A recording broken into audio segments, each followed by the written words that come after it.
En pleine guerre froide et derrière le rideau impénétrable du rideau de fer, l'Union soviétique gardait secrètement ses ambitions spatiales, avec Mars comme destination en ligne de mire.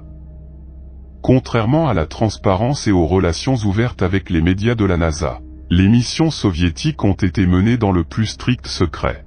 Seuls quelques privilégiés étaient au courant des efforts soviétiques qui les catapulteraient à des sommets sans précédent dans la course à l'espace. Dans une tournure des événements, la NASA a récemment révélé des preuves précédemment classifiées suggérant que les soviétiques ont réussi à atterrir sur Mars. Cette découverte soulève des questions intrigantes. Pourquoi l'Union soviétique a-t-elle initialement choisi de cacher ses missions? Combien de tentatives les soviétiques ont-ils faites pour atteindre Mars? La guerre froide, définie par une intense rivalité idéologique et politique entre les États-Unis et l'Union soviétique, a généré des progrès technologiques qui ont propulsé l'humanité vers les étoiles. La course à l'espace, une composante essentielle de cette ère, a montré une concurrence géopolitique et a conduit à une ère remarquable d'avancées scientifiques et technologiques. Après avoir traversé des moments difficiles et des problèmes, l'Union soviétique semblait gagner la course à l'espace, tandis que les États-Unis connaissaient des déceptions, comme le lancement de Spoutnik et le vol de Youri Gagarin. La route vers la Lune n'était pas qu'une question de succès, car il y avait aussi des défis, comme l'incendie d'Apollo 1. Malgré cela, l'Apollo 11 américain a réussi à atteindre la Lune, avec une émission en direct passionnante qui a captivé des millions de personnes. Pendant ce temps, des scientifiques soviétiques travaillaient secrètement sur un projet important, encore plus important que d'atteindre la Lune. Ils voulaient envoyer un humain sur Mars, un objectif qui, s'il était atteint, aurait été une étape majeure dans l'exploration spatiale, bien avant les projets actuels d'Elon Musk. Quels ont été les débuts de ces plans et pourquoi a-t-il fallu des décennies pour être connus? Bref, personne ne veut admettre ses erreurs, surtout une superpuissance en pleine guerre froide. La concurrence féroce entre les États-Unis et l'Union soviétique s'étendait sur de nombreuses arènes, pas seulement sur des conflits comme en Corée ou au Vietnam. Cela a conduit l'Union soviétique à cacher ses problèmes et ses échecs.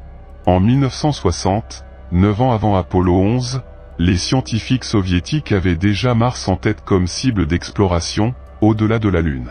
Ils ont lancé des missions dans les années 1960 pour explorer Mars, ce qui a marqué une étape importante et ouvert la voie à de futures expéditions. Mars est unique dans le système solaire, avec une rotation de 24 heures et 37 minutes et une inclinaison orbitale similaire à la Terre. Il a des changements saisonniers et des preuves d'un passé avec de l'eau et de la végétation, ce qui le rend encore plus intrigant. Les soviétiques avaient un programme appelé Mars pour explorer Mars avec des missions sans pilote. La première mission, Mars 1, a décollé en 1962 du cosmodrome de Baïkonour au Kazakhstan. Il utilisait une fusée Molnia 8K-78, une amélioration du missile R-7 Semyorka. Mars 1 était une station interplanétaire automatique qui cherchait à survoler Mars, étant la première à le faire. Il voulait obtenir des données sur l'espace entre la Terre et Mars, explorer les champs magnétiques martiens et prendre des images.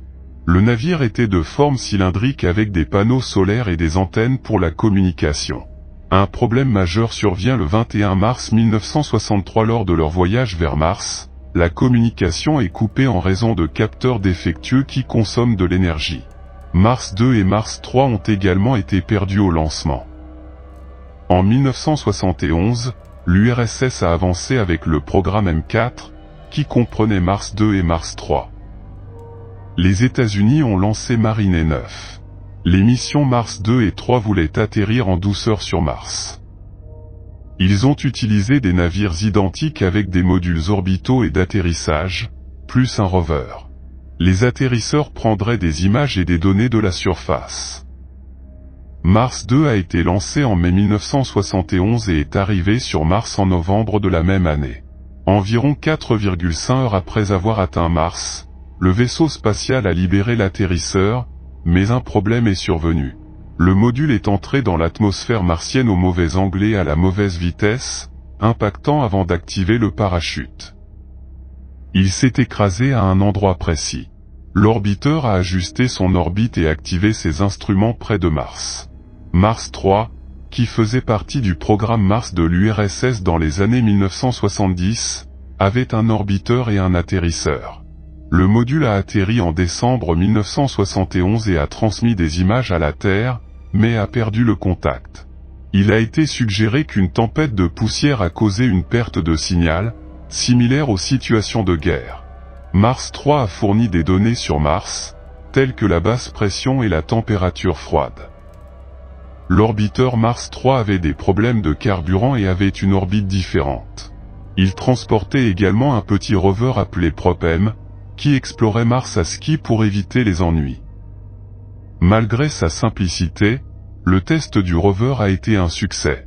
À l'atterrissage, Mars 3 a réussi à libérer le rover et a continué sur sa trajectoire prévue. Après une heure d'attente nerveuse, ils ont finalement reçu un signal, mais ont dû ajuster son intensité. Les données ont montré une image grise sans détail clair et le signal a disparu en 14,5 secondes, mystifiant l'équipe. Après des discussions avec des scientifiques et des ingénieurs, Perminov a de nouveau examiné l'image, concluant qu'une tempête de poussière avait perturbé la communication avec la Terre. Cela a mis fin à la mission Mars 3, la jugeant réussie. Le 10 février 1974, l'orbiteur Mars 4 est lancé et atteint Mars. Cependant, une panne de transistor a affecté ses performances et les fusées de freinage ont échoué, l'amenant à passer près de Mars. Malgré cela, il a capturé des images et des données radio, révélant des détails sur l'ionosphère nocturne de Mars. Il a ensuite continué à transmettre des données depuis une orbite autour du Soleil, tentant de s'approcher à nouveau de Mars le 12 février 1974. Mars 5, lancé en août 1973, a réussi à atteindre Mars et à entrer sur une orbite elliptique d'inclinaison de 35,3 degrés. Leur caméra pouvait prendre 12 photos à chaque approche. Il a collecté des données sur 22 orbites avant de perdre la pressurisation de son émetteur. Mars 6, lancé en août 1973, a atteint Mars en mars 1974, mais a perdu le contact pendant la descente. Il a atterri sur Margaritiffe Terra, transmettant des données atmosphériques, même si une grande partie était illisible en raison d'une défaillance des composants. Mars 7, lancé en août 1973, est arrivé sur Mars en mars 1974, mais a rencontré des problèmes avec ses systèmes et est passé près de la planète plus tôt que prévu. Comment les soviétiques ont-ils géré cette situation ? Bien qu'ils aient caché les lancements en tant que secret d'État, davantage de missions spatiales étaient connues. Pour cacher les missions ratées, ils les appelaient Cosmos ou Spoutnik et les déguisaient parfois en satellites terrestres. Les missions Mars 2 et 3 ont généré le mystère en 1971, ne révélant que les succès des orbiteurs. La vérité n'a été connue que dans les années 1990. Le programme soviétique sur Mars a eu peu de succès, une seule sonde ayant eu un succès relatif. Les autres ont rencontré des problèmes. En 2007, une image de Mars a ravivé l'intérêt pour la recherche de restes de Mars 3. En 2011, il a été affirmé avoir vu des restes du parachute, mais le sort du rover restait incertain. Bien que limitée, la mission Mars 3 a fourni de précieux enseignements pour l'exploration future, améliorant notre compréhension des défis liés à l'étude de Mars. Mars est un objectif majeur pour la NASA depuis des décennies, attirant des scientifiques pour son histoire géologique et la possibilité d'une vie extraterrestre.